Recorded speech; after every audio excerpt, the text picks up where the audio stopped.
Hi, I'm Marty Yahner from Cambria County, and we are beef producers here with my brother Rick. We're the sixth generation here in this property, and May is Beef Month, in case you didn't know it. And we're filming this, by the way, in mid-April, but you're seeing it in mid-May. But anyway, so we buy the young feeder cattle, and we sell them about 450 per year. And so most of them go to JBS, the packing plant. That's down in Souderton, Philadelphia. And so this is where your steaks and hamburger and roasts and all that come from. And so they're tame. They're domesticated animals. We don't get many wild ones, and that's the way we like it. Some are actually like a big dog. They really like to be petted. And I even have a few that over the years I can literally get on their back and just sit on them like a horse, and they'll just stand still. That's how they are. But anyway, most farmers like myself that are beef producers are BQA, that's Beef Quality Assurance Certified. That is a program through the Pennsylvania Beef Council, which I'm also a member of on the board of directors. And that is, we're actually trained about good animal husbandry, not just only to keep them healthy and happy, because healthy and happy livestock, we take care of them, they take care of us, because it is about making money, and it is about feeding America and feeding the world. So we take it very seriously. So the BQA is very important because we're certified into good, proper animal husbandry, and there's all kinds of things involved for animal health, animal welfare, animal well-being, and a quality product for you, the consumer. So that's what that's about. We don't have to get a veterinarian here very often, which is good. We don't have to have a vet. We don't get animals very sick very often. We buy them by trailer loads. That means they come about 60 or 70 head at a time from the people I buy them from, the men that have the cows, the female cows that have the calves in Virginia and West Virginia, and that's where we buy them from. And we get them from different sources, and they're graded because there's lots of different grades. Quality grades, yield grades, all that stuff. These are Black Angus. They're not registered, but they are. Black Angus is the breed. You'll see some with a white face. Those are a Black Angus that's bred with a Hereford. A Hereford is red with a white face, and that's a lot of reasons why there's breeding. Animal breeding has just been going on for, since man's had animals, and they breed to make better animals, better quality food for us all. So that's what that's done. Some are white or gray or brown, and those are other breeds, Charolais, Limousin, Simmental, things like that. But so that's what they are. That's why there's different colors, but they all eat good. Anyway, we sell a whole bunch of cattle, as many as we can, to local customers. It's called freezer beef. So we'll take cattle to our local butcher, and they're all over the state. So your parents, you can find, I'm sure, a beef producer, somebody that has cattle, and you can buy local from a farmer you own instead of going to the supermarket. And that's always good, because there's a trend now, and it's good. Know your farmer, know your food, and that goes for anything, vegetables and anything. So, and that's always a good thing too. Know your farmer, know your food.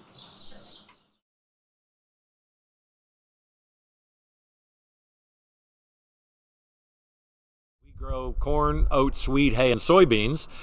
Some of our corn is for cattle feed that we use to feed the steers, but much of our corn, most of it actually, we dry it, shell it with a combine, a machine which you'll see later, and we dry it with a grain dryer, and we sell a lot of it to feed mills for feed, or to the ethanol plant in Clearfield, which is the largest ethanol plant east of the Mississippi River.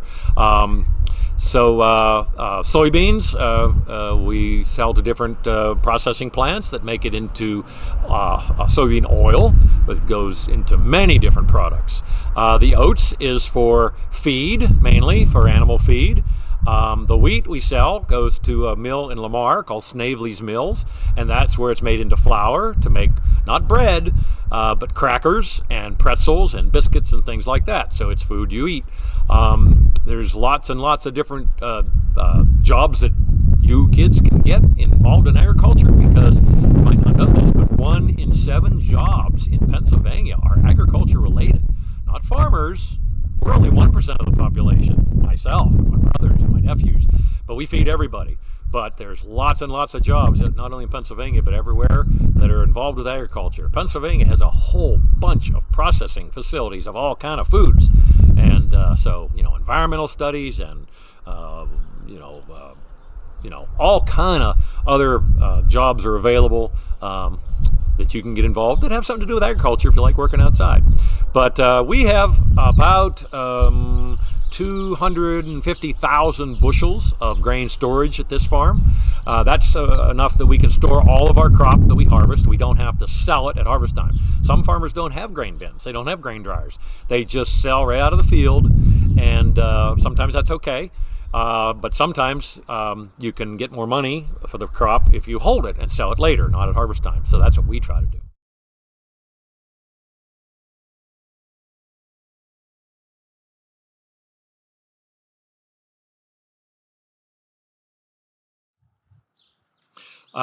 Behind me, over on this side, is our grain dryer under that little roof. And so what we do is that big yellow auger you see, that empties into what we call the wet bin. So we bring our grain when it needs dried, whether it's wheat or oats or soybeans or corn.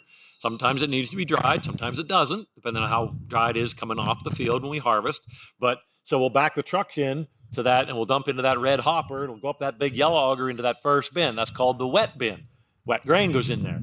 Then it'll automatically go into that dryer, which if it works all right, it's set up right, it'll dry the grain to the right moisture and then dump itself out and keep drying into that other bin behind it. We call that the cooling bin, where it will cool the grain some, and then we unload that into the big bins that we saw behind them.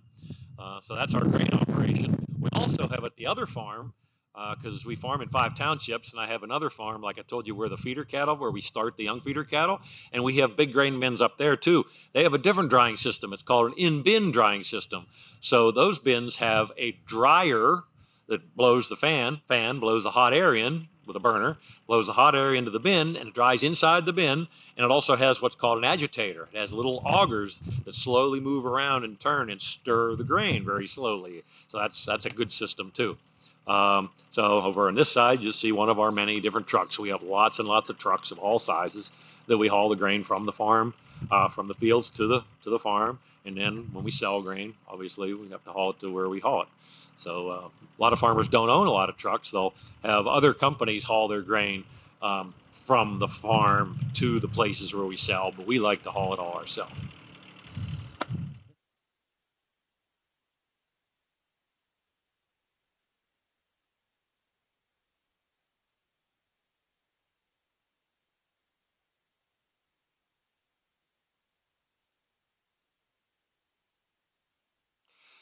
We try very much to plant no-till, meaning no tillage, meaning we don't disturb the soil when we're planting. Now, our corn and soybean planters are not at this farm, but they are true no-till. They're 30 feet wide and plant, corn is 12 rows wide, and the bean planter is also 30 feet wide. But what you see behind me is a disc harrow, a vibrashank harrow, and behind that is the grain drill. That's what we use to plant oats or wheat. Some people can plant soybeans with that too. They are all folded up. They're folded up, the wings are up, as you can see, and the grain drill is folded together. It has 3 sections, and it's folded up to go down the highway. But it opens up to 30 feet wide, 3 sections. So we do a little bit of tillage when we plant oats and wheat, just a little bit. It's called minimum tillage. We use the disc one time over the field just to break it up a little bit, and then the field cultivator or vibrashank harrow levels it nice, and then the planter does a great job of planting. So we try not to do any more tillage than we have to, because soil erosion is what we all try to avoid. And years ago, just a couple generations ago, actually, everything was moldboard plowed, where the plow turns it over and exposes the soil to erosion, wind and soil, water erosion. Farmers all over the country and the world are trying to do minimum tillage and no-till, because it's much better, keeps the soil on the field where we want it, not into the waterways.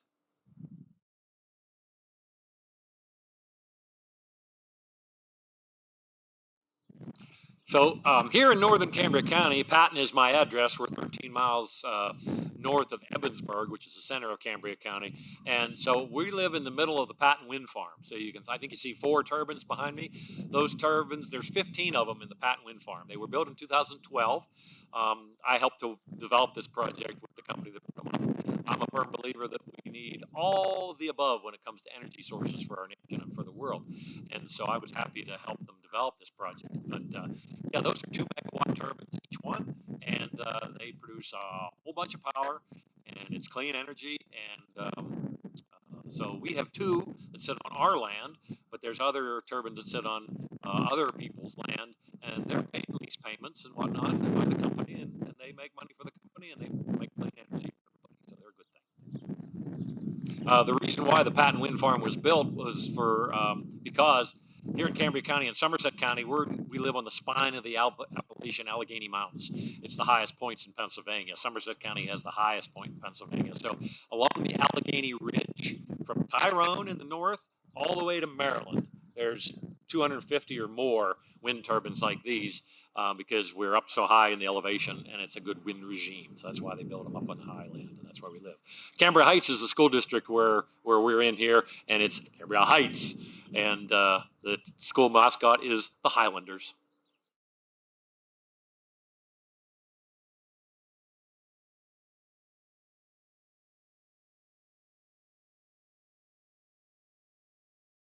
So as I said, my brother Rick and I are the 6th generation to farm here.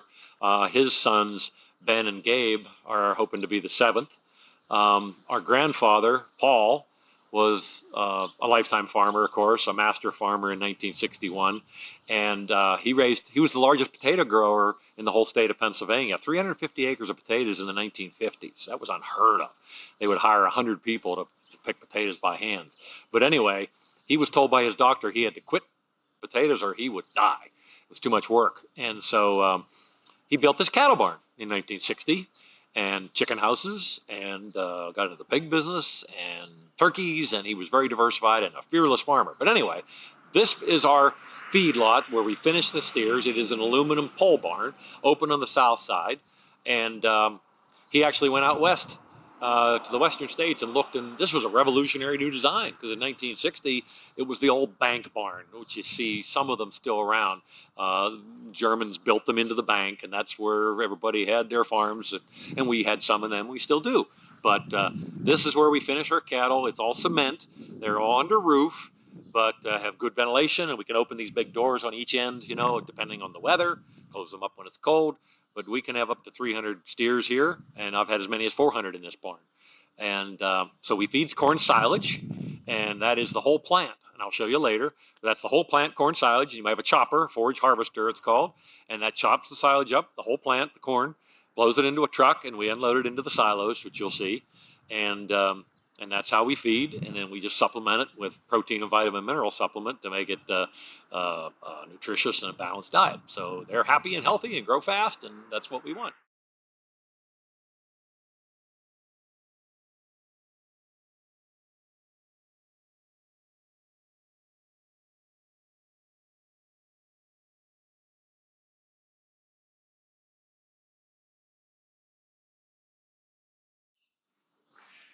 This is one of our 2 combines.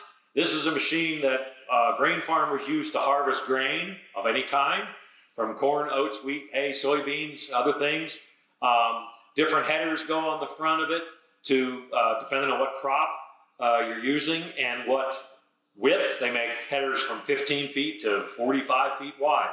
So the grain comes in the front, it cuts it off, harvests it. The ears of corn or the whole stalks of soybeans or oats or wheat go in the front. It is separated. The grain goes into a tank. There's an auger that comes out the side to unload into trucks.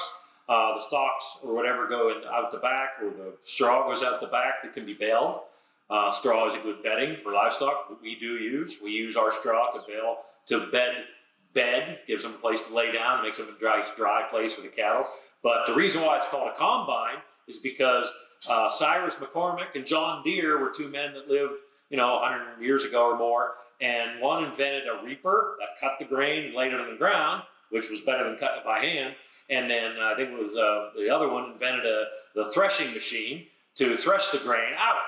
And it was a stationary thresher. They would bring it to the barn and thresh it in the barn. Well, then they put it on wheels, they combined the two together and called it a combine.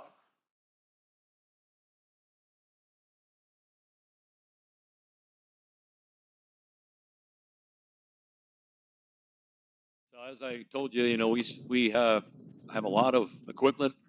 Much of it isn't here; it's on our other farm or other various farms around where we're actually using them. They're being used. But this is our sprayer, or one of them. A pickup truck sprayer. It's got a 500-gallon tank, and it can fold the wings out to 60 feet wide.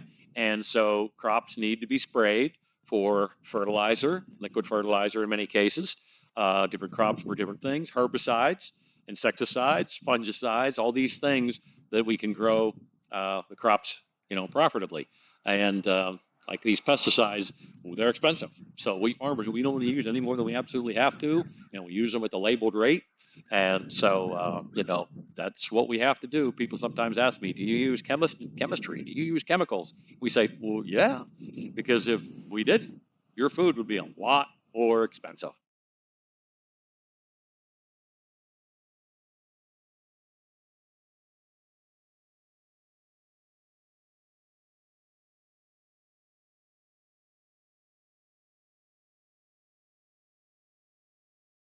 So the corn silage, like I said, maybe I showed you before. It's the whole plant corn silage, all ground up by the forage harvester. That's the basis of our ration.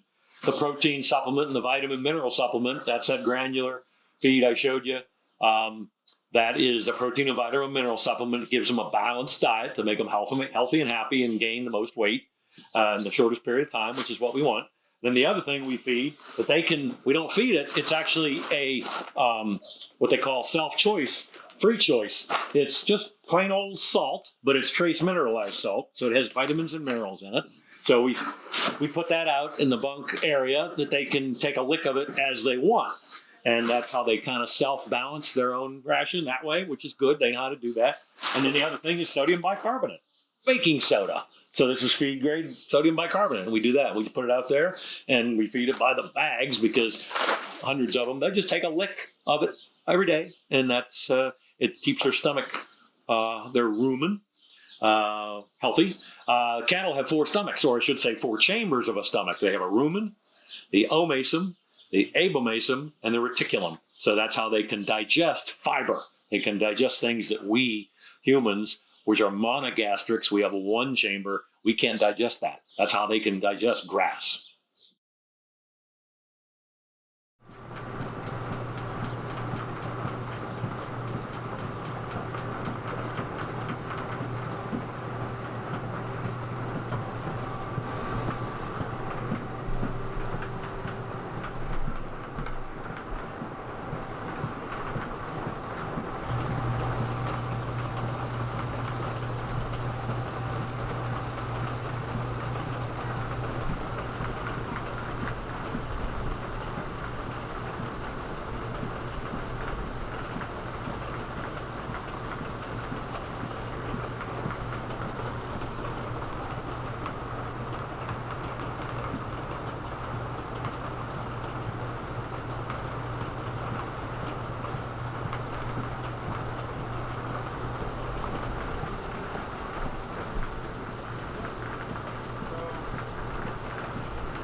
Okay, well, that concludes our recorded video for the day. I welcome and thank you all for coming, and hopefully you learned something about a farm in Pennsylvania, and that's what the purpose of this was all about. So all of us here in Yahner Brothers Farms, hope you had a good time, and we'll talk more. But to learn more about a beef farm or you could go to the Pennsylvania Beef Council, which I am the vice chairman this year of the Pennsylvania Beef Council. And pfb.com is the Farm Bureau website. If you want to see me on Facebook, you can go to Mark Yahner or Yahner Brothers Farms. Thank you.